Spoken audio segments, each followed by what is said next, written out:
To get started, open the X app on your phone.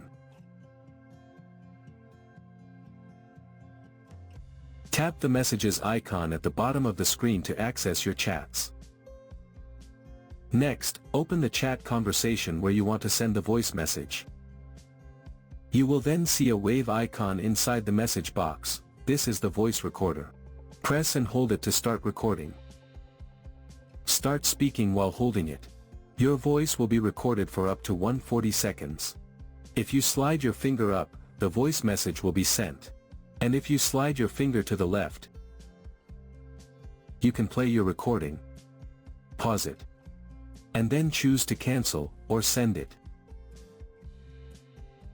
The voice message will be sent and delivered to the recipient immediately, allowing them to play, pause, or replay it at any time.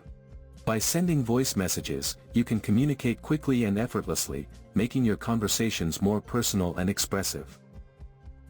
So that's how you can send voice messages on X.